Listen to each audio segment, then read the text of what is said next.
Good evening. My name is Bob Rai. Al Etmanski is a social entrepreneur, social inventor, and social innovator. Al founded an organization called PLAN, which supports people with disabilities and their families. He is the author of several bestsellers, including A Good Life and Safe and Secure, with 10 editions in Canada and beyond. Al Etmanski is active in advocating for new methods of financing social organizations. He is a community organizer specializing in family-led solutions to social challenges. It is my great pleasure to introduce Mr. Al Etmanski.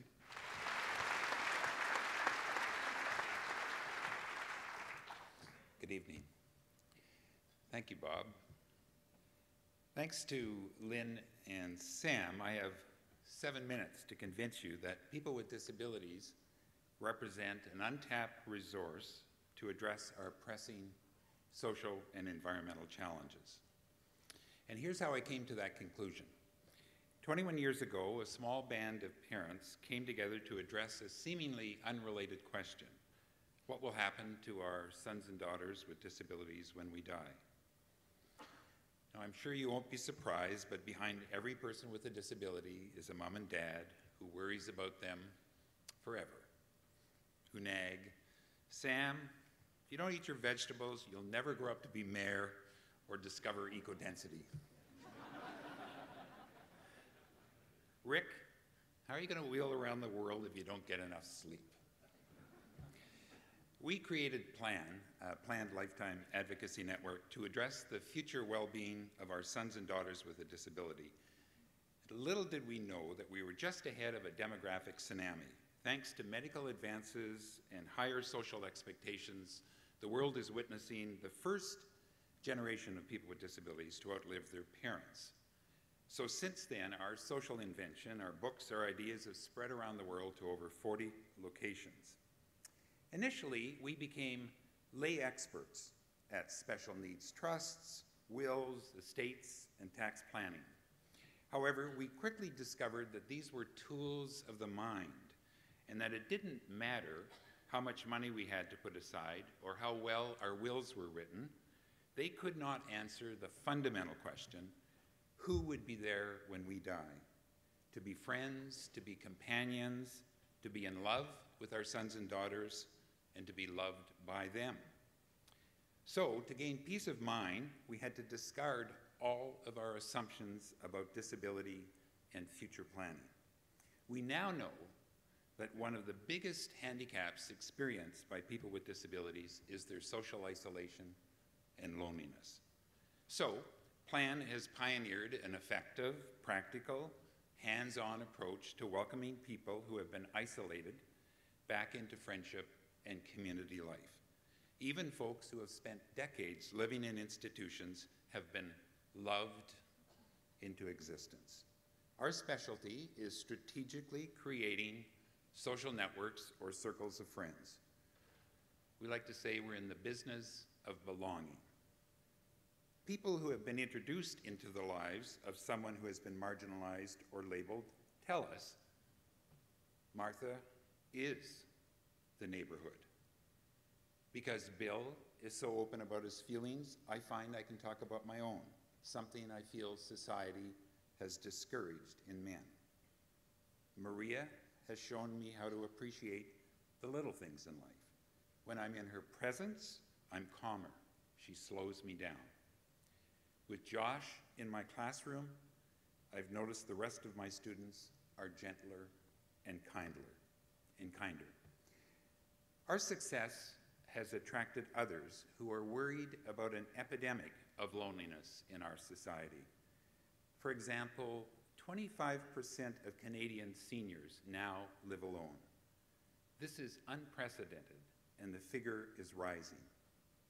So, just recently, my wife, Vicki Kamak, and co-founder of PLAN, created Ties, an online resource to reduce isolation for the elderly, family caregivers, people with chronic illness, people who are homeless, have cancer, who are in prison, who have been wounded in war, or who are immigrants.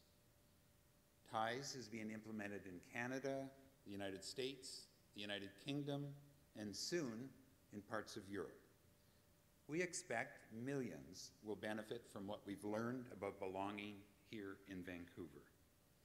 And what we have learned is that the vitality, the richness of life for all of us is to love and be loved, regardless of infirmity, condition, situation, or vulnerability. When people belong, the soul returns, life takes on meaning, and the fabric of our society is strengthened. Isolation underpins our most pervasive environmental and social challenges.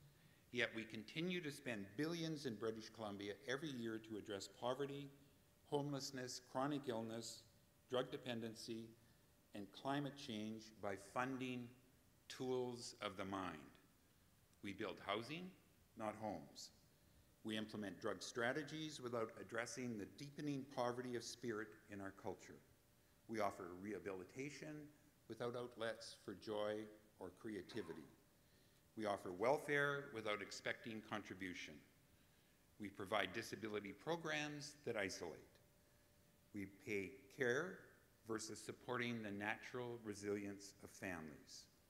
We offer senior services that don't celebrate lives of contribution.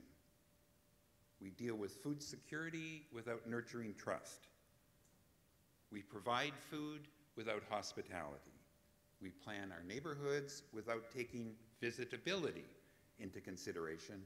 And we offer environmental challenges without addressing the soul-destroying, destructive pursuits of busyness and electronic gadgets. We ignore the soul at our peril. It is costly, spiritually, emotionally, environmentally, and financially. It's in our best interest to pay attention to the ingredients of life, the heart, the spirit, and our connectedness to each other. People with disabilities can teach us about these ingredients. They know that when people belong, they contribute, their life has meaning, they take better care of themselves, of each other, and their environment. We are a society too much in our mind, yet our minds have not been successful in addressing our big social and environmental challenges. Our minds need help. They need to be accompanied by the soul, the heart, and the spirit. So I leave you tonight with a call for a different type of global warming. Plan and many other organizations in Vancouver and across Canada intend to create a revolution of belonging. Check out our bilingual, slow-thinking website on the screen behind me, where we are exploring all of the rich and diverse sources of belonging. Contact me about our Better Together coalition here in Vancouver. Pick up a copy of my latest book, which is available free in the lobby on your left when you leave. The great French mystic Simone Weil wrote, "Intelligence is enlightened by love."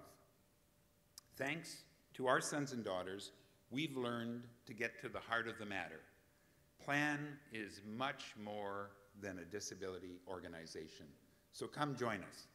Let's create a city, a region, a province, a country where everyone belongs. Thank you.